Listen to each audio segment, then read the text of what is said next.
Welcome to my iPhone 7 Plus versus my iPhone XR speed test. Let's begin with a boot up test in 3, 2, 1. And you can see that both of them do have pretty much the same amount of RAM, 3 GB of RAM on the iPhone 7 Plus, 3 GB of RAM on the iPhone XR, but the XR gives you an Apple A12 Bionic chipset. The iPhone 7 Plus gives you an Apple A10 Fusion chipset. Both are very fast because the latest iPad from 2018, the cheaper model, did get the A10 Fusion, so they still believe in that processor as they released it this year. And you've seen the 7 Plus was a little bit ahead of the XR on the boot up test. Okay, so quickly testing Touch ID versus Face ID, you can see the 7 Plus pretty reliable every time, and you never have to look at it, so very fast when it comes to Touch ID. So no issues there, always very quick. Let's test out Face ID. Okay, so testing out Face ID, you can see there it goes again.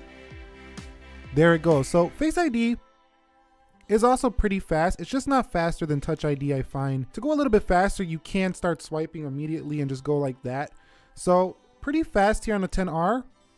I just think that the iPhone 7 Plus's Touch ID is still a little quicker to get into the phone, but the XR is smoother in that, you know, it just feels, but the XR just feels a little more modern, and it's kind of cool that you can authenticate applications with Face ID. Okay, so one thing I want to mention before we get going with the speed portion with the applications is that the iPhone 7 Plus is actually faster to open up these little toggles because 3D Touch is just more responsive than that haptic feedback. So that is actually a slowdown if you're coming from a 7 Plus to a XR. You probably won't miss it, but it is a slowdown to go to the haptic feedback from the 3D Touch. Let's go to calendar, 3, 2, 1. You can see that looked like the XR was slightly ahead. Let's go into calculator. Now I do want to mention that the XR coming home has a natural feel, and it kind of is quicker than hitting the home button from the gesture. Let's go into the clock. You can see about the same performance. What about Snapchat?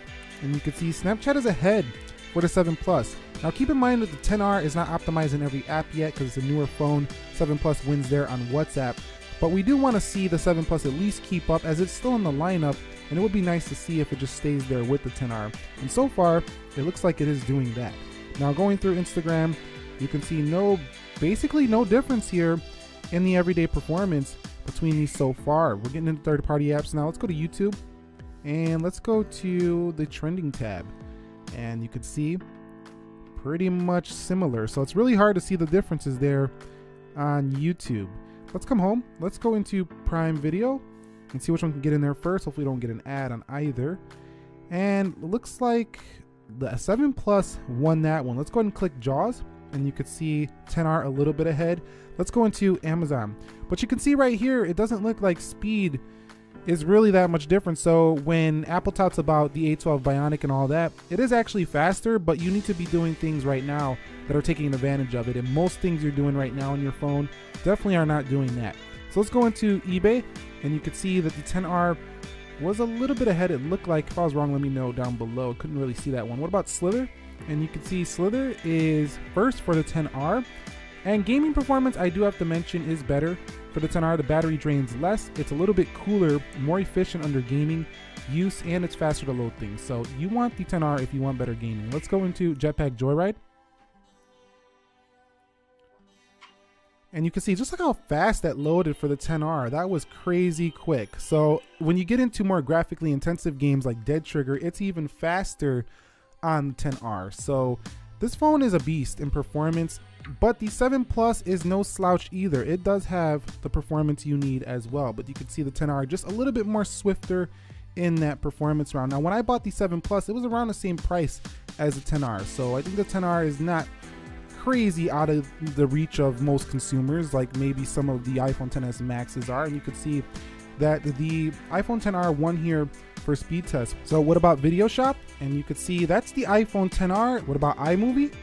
You can see that's about the same on both. Let's go into Internet, and you can see Internet pretty similar. So I'm calling it about a draw on this single round. I mean, it's so minuscule, it's so minor that in your day-to-day performance right now, even if you bought an iPhone 7 Plus today, you're going to be happy with the performance. It doesn't really make too much of a difference on the XR unless you're really into gaming, or you're really into, you know, doing some video rendering on here, or running like some of those Infinity Blade AR type applications. Then you'll see a little bit better efficiency, performance, and battery life for the iPhone XR. Okay, so I quickly want to run through these applications to see if we get any reloads again here.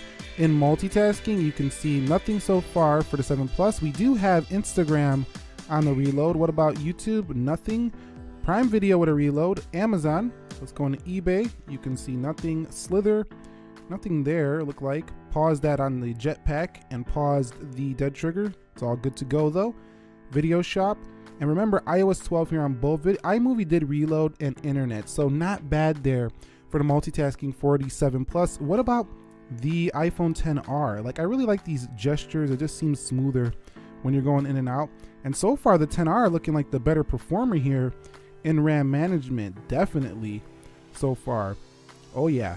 So the XR is gonna be the better multitasking phone. It did reload iMovie though, and you can see Safari. So a little hiccups here and there on the 7 Plus, just a couple more, it looked like, than the XR. So I'm giving the multitasking round to the XR. Okay guys, so the same 21-second 4K 30 clip here on both from iMovie. We're gonna go ahead and render this out, see which one is quicker in 4K, 3, 2, 1. See which one can export this first. I will speed it up if it takes too long, but it looks like the XR is in the lead. I'm gonna speed it up. I'll see you when we're at the end of this render.